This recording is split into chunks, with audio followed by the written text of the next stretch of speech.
नमस्कार दोस्तों, मैं फिर हाजिर हूँ आपके लिए एक नया वीडियो लेकर। तो दोस्तों आज जो हम बात करने वाले हैं फ्रांसीसियों की। किसकी? फ्रांसीसियों की।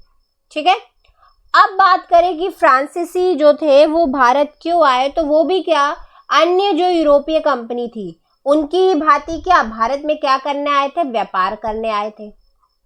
ठीक है, क्या करने आए थे? व्यापार करने आए थे। अब अगर मैं बात करूं जो यूरोपीय शक्ति थी उनकी तुलना में जो फ्रांसीसी शक्ति थी उनको भारतीय तटों पर पहुंचने में क्या लगी? देर लग गई। ठीक है, उनको क्या लग गई? देर लग गई। जो फ्रांसीसी थे वे 17वीं शताब्दी में, कब? 17वीं शताब्दी में पूर्वार्ध तक मेडागास्कर के जो क्षेत्र थे वहां पर क्या व्यस्त थे? जो मेडागास्कर साइड जो थे ना क्षेत्र, वहां पर क्या थे? ये लोग व्यस्त थे। अब क्या? फ्रांसीसियों का भारत आगमन। लुई 14वें के शासनकाल में उसके मंत्री कॉलबर्ट द्वारा 1664 में फ्रांसीसी ईस्ट इंडिया कंपनी की क्या की गई? स्थापना की गई। मैं आपको बता ही चुकी हूँ ये भारत क्यों आए थे। इनका मेन मकसद यही था, व्यापार करना, जो कि अन्य यूरोपीय कंपनियों का भी मकसद था। तो एक मंत्री था जिसका नाम था क्या? कॉलबर्ट। उसके द्वारा 1664 में फ्रांसीसी ईस्ट इंडिया कंपनी की क्या स्थापना की गई, और इसका नाम क्या था मैं वो भी लिख के बता देती हूं आपको। द कैम्पेगनी देस इंडीज ओरिएंटल्स। ठीक है, चूंकि फ्रांसीसी कंपनी थी तो कुछ इस तरीके का इनका नाम था, जो इसे हमने बोल दिया फ्रांसीसी ईस्ट इंडिया कंपनी। तो इसकी स्थापना कब की गई थी? 1664 में की गई थी। अब 1667 में फ्रांसिस कैरोन की अध्यक्षता में एक अभियान दल भारत पहुंचा। ठीक है, क्या हुआ? एक अभियान दल भारत पहुंचा और 1668 में ही इस दल ने क्या किया? सूरत में अपना पहला कारखाना क्या कर दिया? स्थापित किया। तो अगर आपसे पूछा जाए कि जो फ्रांसीसी थे उन्होंने अपना पहला कारखाना कहां पर स्थापित किया था, तो उन्होंने अपना पहला कारखाना सूरत में स्थापित किया था। 1669 की अगर मैं बात करूं तो 1669 का जो समय था उसमें फ्रांसीसियों ने क्या किया?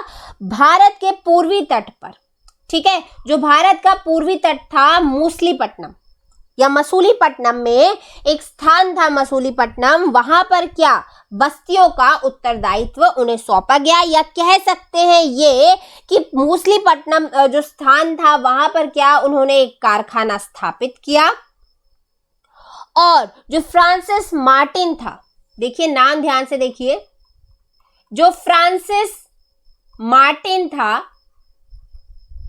उसे क्या सूरत और मछलीपट्टनम, जो फ्रांसीसी कंपनियां थी, सूरत और मछलीपट्टनम की बस्तियों का क्या उत्तरदायित्व सौंपा गया। मतलब जो सूरत और मछलीपट्टनम में उन्होंने क्या कारखाने खोले थे उसका दायित्व किसे दे दिया गया? फ्रांसिस मार्टिन को दे दिया गया। ओके, चलिए अब नेक्स्ट देखते हैं। अब नेक्स्ट अगर मैं बात करूं तो क्या हुआ था? जो फ्रांसिस मार्टिन था, मैंने अभी अभी आपको समझाया कि जो फ्रांसिस मार्टिन था उसको सूरत और मसूलीपट्टनम की जो बस्तियां थी उनका क्या उत्तरदायित्व सौंप दिया गया था। 1672 की बात है, उसमें एडमिरल डे ने गोलकुंडा के जो सुल्तान थे उसके साथ क्या सैन्य थोम छीन लिया था। ये जगह है, सैन्य थोम क्या छीन लिया था। 1673 में जो फ्रैंको मार्टिन तथा लेस्पिने ने वलीकोंडापुरम के शासक शेर खां लोधी से एक छोटा सा क्षेत्र पुदुचेरी मतलब पौंडीचेरी प्राप्त किया। ठीक है, तो ये याद रखिएगा, जो फ्रैंको मार्टिन था उसके नेतृत्व में यही पौंडीचेरी का विकास क्या हुआ? आरंभ हुआ। किसके नेतृत्व में? फ्रैंको मार्टिन के नेतृत्व में, जिसे सूरत और मसूलीपट्टनम की जो फैक्ट्रियां थी, जो कारखाना था उसका भी क्या उत्तरदायित्व सौंपा गया था। ठीक है, तो विकास पौंडीचेरी का किसके नेतृत्व में हुआ था? फ्रैंको जो मार्टिन था उसी के नेतृत्व में हुआ था। चलिए अब नेक्स्ट देखते हैं। अब देखिए हालांकि क्या हुआ था 1698 में, कब 1698 में डचों ने पौंडीचेरी को क्या छीन लिया था, किंतु 1697 किंतु क्या हुआ, जो रेजविक की संधि, ठीक है, रेजविक की संधि से पुनः फ्रांसीसियों ने उसको क्या वापस ले लिया था, या जो संधि हुई थी रेजविक की संधि, उसमें पुनः फ्रांसीसियों को ये वापस दे दिया गया था, ठीक है। इसी प्रकार 1690 में मुगल गवर्नर से चंद्रनगर फ्रांसीसी कंपनी ने प्राप्त किया, ठीक है। तो अगर आपसे पूछा जाए कि मुगल गवर्नर से कौन सा क्षेत्र प्राप्त किया था, तो चंद्रनगर प्राप्त किया था फ्रांसीसी कंपनी ने। अब क्या 1665 और 1695 के जो मध्य का काल था, फ्रांसीसी कंपनी ने करीब 74 सुसज्जित जहाज क्या भारत भेजे थे। परंतु अगर मैं बात करूं अंग्रेजों और डचों की तुलना में, ठीक है, अंग्रेजों और डचों की तुलना में अगर इनकी गतिविधियां देखी जाए तो वो क्या थी, बेहद कम थी, ठीक है। तुलना की जा रही है किससे, अंग्रेजों और डचों से। अगर इनकी कंपैरिजन किया जाए अंग्रेजों और डचों से, तो जो इनकी गतिविधियां थी फ्रांसीसियों की, वो अभी भी क्या बेहद कम थी। अब पढ़ते हैं फ्रांसीसी कंपनी का पुनर्गठन। क्या, फ्रांसीसी कंपनी का पुनर्गठन। अब जो फ्रांसीसी कंपनी थी उसकी जो वित्तीय स्थिति थी, ठीक है, जो वित्तीय स्थिति थी वह क्या बेहद कमजोर हो चुकी थी। क्या हो चुकी थी, बेहद कमजोर हो चुकी थी। परंतु 1720 में इसके पुनर्गठन के पश्चात, ठीक है, कब हुआ था पुनर्गठन, 1720 में इसका पुनर्गठन हुआ था। इसके पुनर्गठन के पश्चात जो स्थिति थी इस कंपनी की, उसमें क्या आ गया था, सुधार आ गया था और ये काफी हद तक बेहतर हो गई थी, ठीक है। तो 1720 में क्या कंपनी का पुनर्गठन हुआ था, तो ये याद रखिएगा। अब 1721 में क्या हुआ, फ्रांसीसियों ने मॉरिशस पर अपना कब्जा कर लिया। इससे जो उनकी नौसैनिक शक्ति थी, क्या, जो उनकी नौसैनिक शक्ति थी उसमें क्या हुआ, वृद्धि हुई। और जो अंग्रेजों से मुकाबला करने की शक्ति क्या इन्होंने अर्जित कर ली, ठीक है। तो 1721 में क्या, फ्रांसीसियों ने मॉरिशस पर कब्जा कर लिया था।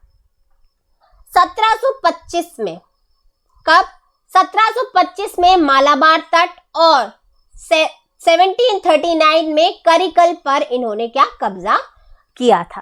तो ये डेट याद रखिएगा। अब देखिए जब इन्होंने इस पर कब्जा जमा लिया, इसके बावजूद भी अगर हम कंपेयर करें किससे, अंग्रेजों और डचों से, ठीक है, उनकी तुलना में अपनी सरकार पर ये अधिक निर्भर थी। किस पर अधिक निर्भर थे, किस पर, अपनी सरकार पर, ठीक है। तो ये याद रखिएगा। अब 1672 से 1713 के मध्य फ्रांस प्रायः हॉलैंड के साथ युद्ध में क्या रहा, व्यस्त रहा, ठीक है। किसके साथ ये युद्ध में व्यस्त रहा, जो हॉलैंड था उसके साथ क्या युद्ध में यह व्यस्त रहा। और यही वजह थी कि जो 1706 से 1720 की अवधि थी, इस अवधि में भारत में जो फ्रांसीसी प्रभाव था उसका भारी क्या हुआ था, ह्रास हुआ था। भारी क्या हुआ था, इसका ह्रास हुआ था, क्योंकि ऑब्वियसली बात है युद्ध क्या कमजोर कर देता है किसी भी शक्ति को। और फ्रांस क्या 1672 1713 तक क्या जो फ्रांस था वो हॉलैंड के साथ क्या युद्ध में व्यस्त रहा था। चलिए आगे देखते हैं।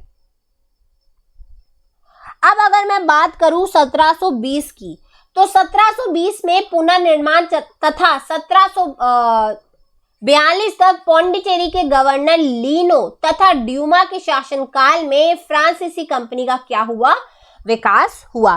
तो ये दो नाम याद रखिएगा। जो कंपनी का पुनर्निर्माण हुआ या जो पौंडीचेरी का क्षेत्र था उसमें गवर्नर लिनो और जो ड्यूमा थे उसके कूटनीति शासन ने क्या किया था, फ्रांसीसी जो प्रभु सत्ता थी, जो फ्रांसीसी प्रभु सत्ता थी उसकी क्या पुनः प्राप्ति हुई थी। ठीक है, तो ये बात याद रखिएगा।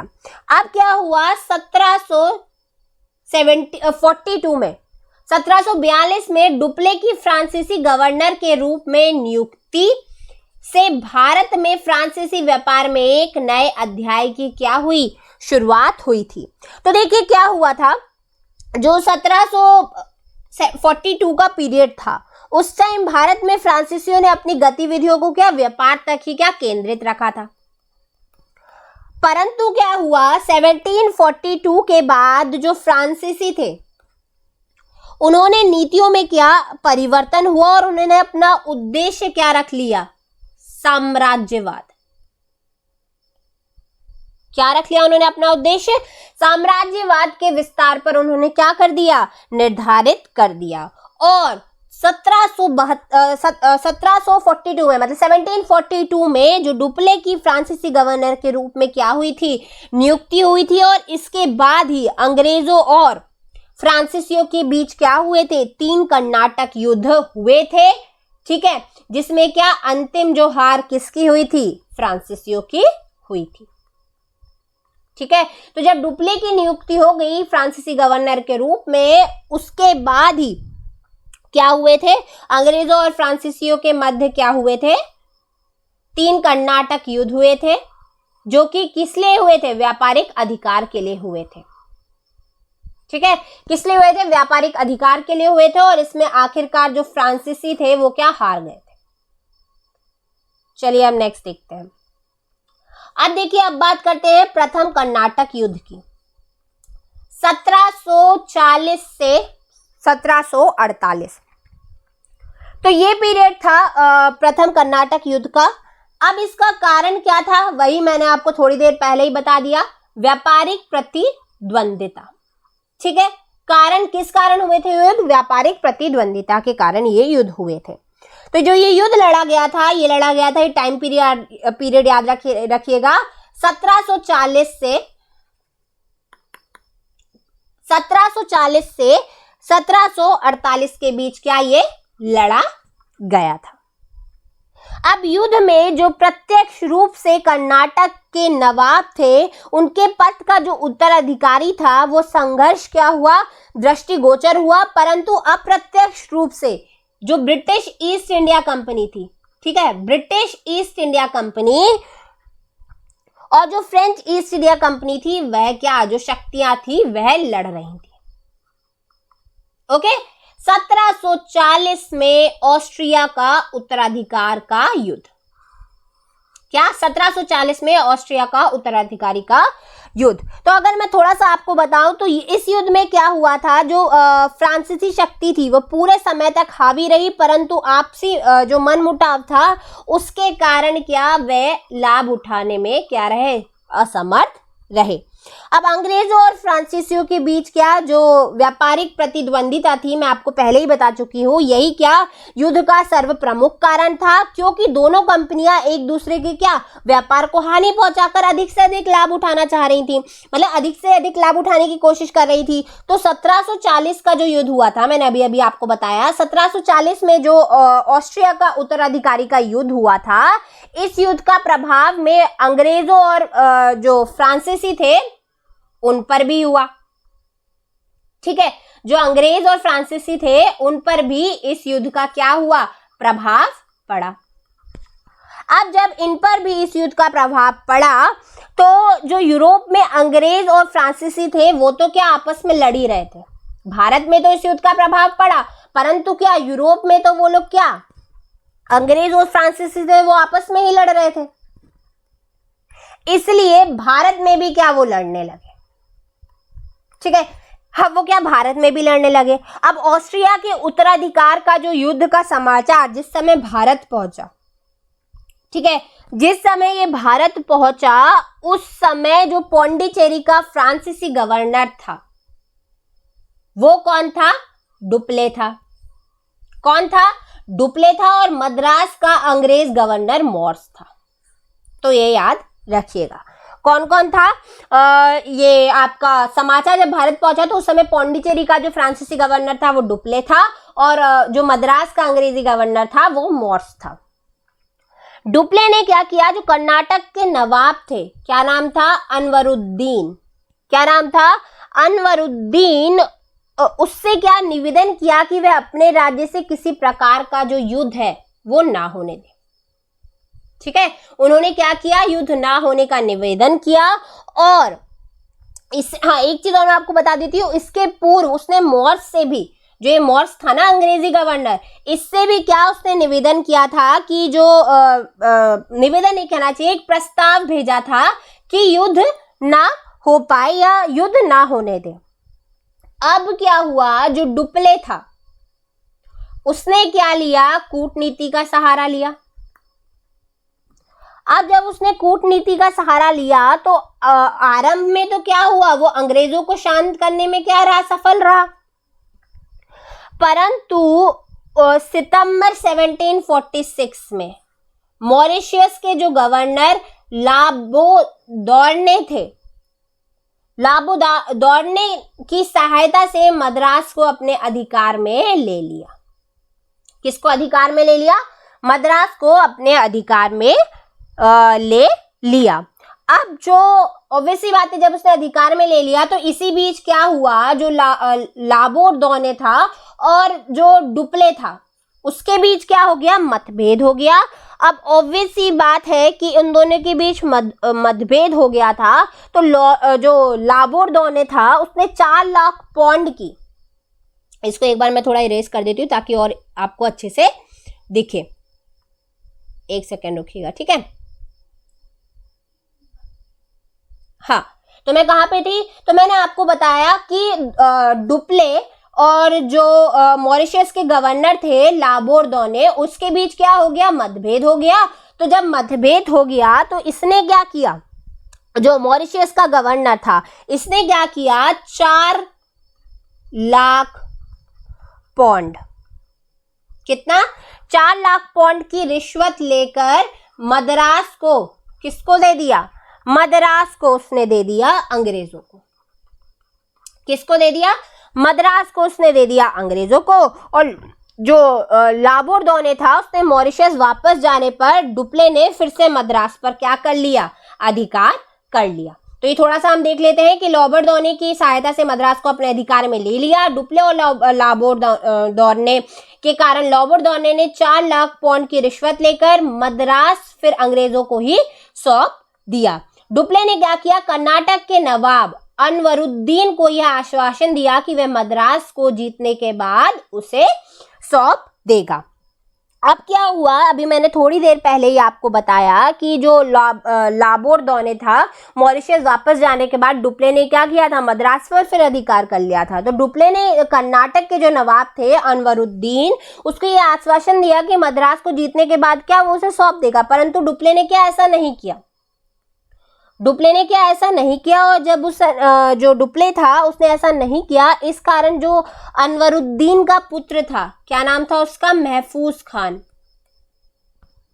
महफूज खान, उसकी विशाल सेना की सहायता से उसने क्या कर दिया? फ्रांसीसियों पर आक्रमण कर दिया।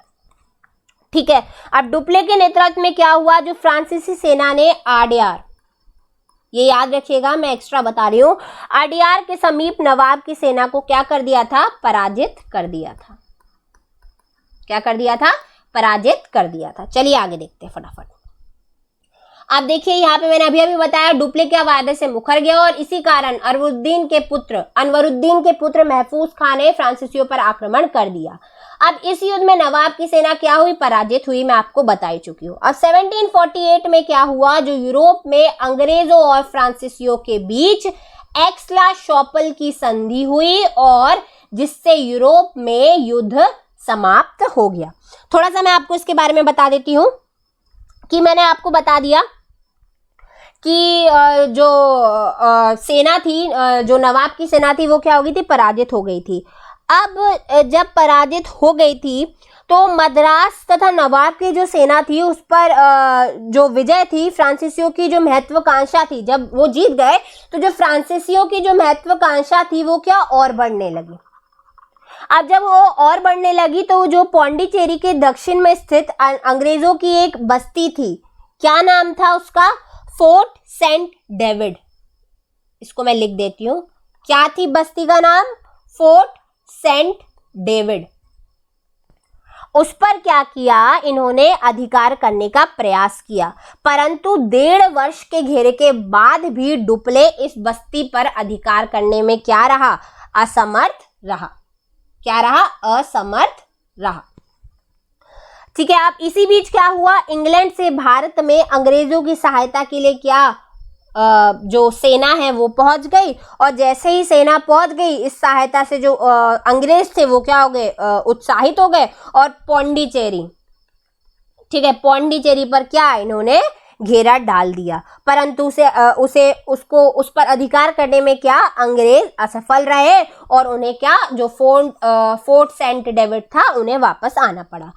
इसके बाद क्या हुआ, 1748 में यूरोप में अंग्रेजों और फ्रांसीसियों के बीच एक्स-ला-शापिल की एक संधि हुई, जिससे क्या हुआ, जो युद्ध था वो समाप्त हो गया। और जो इस संधि के परिणाम स्वरूप मैं आपको बता देती हूँ क्या हुआ, भारत में भी जो युद्ध चल रहा था, जो दोनों पक्षों के बीच युद्ध चल रहा था, वो भी क्या हो गया था? समाप्त हो गया था। ठीक है, वो युद्ध भी क्या हो गया था? समाप्त हो गया था। ओके। अब इस संधि के प्रावधानों के तहत अंग्रेजों को भारत में मद्रास और फ्रांसीसियों को उत्तरी अमेरिका में लुइसबर्ग फिर से वापस मिल गया था। देखो यही लिखा हुआ है मैंने कि इस संधि के तहत अंग्रेजों को मद्रास और फ्रांसीसियों को उत्तरी अमेरिका में लुइसबर्ग क्या हो गया? फिर से वापस मिल गया था। ठीक है, तो ये थोड़ा सा मैं आपको और बता देती हूँ, जो प्रथम कर्नाटक युद्ध हुआ था उसका जो तत्कालिक राजनीतिक प्रभाव कोई भारत पर नहीं पड़ा था। ना तो इस युद्ध में जो फ्रांसीसी थे उनको कोई लाभ हुआ और ना ही अंग्रेजों को। तो इस युद्ध ने जो भारतीय राजा थे उनकी कमजोरियों को क्या किया? उजागर किया। ठीक है, उजागर किया। और जो प्रथम कर्नाटक युद्ध था उस समय जो जल सेना का महत्व था वो क्या बढ़ गया था, जो जल सेना थी उसका महत्व क्या बढ़ गया था, और ये स्पष्ट हो गया था कि जो भारतीय सेना यूरोपीय सेना से स्पष्ट रूप से कमजोर हो गई है, और जिस शक्ति के पास जल सेना मजबूत होगी भारत में उसी की सत्ता क्या होगी? स्थापित होगी। ठीक है, तो यही था प्रथम कर्नाटक युद्ध। तो दोस्तों यही था हमारा आज का वीडियो। आई होप आपको ये वीडियो अच्छा लगा, और अगर कोई डाउट है तो कमेंट सेक्शन में आप पूछ सकते हैं। दोस्तों मिलते हैं नेक्स्ट वीडियो में। Thank you so much.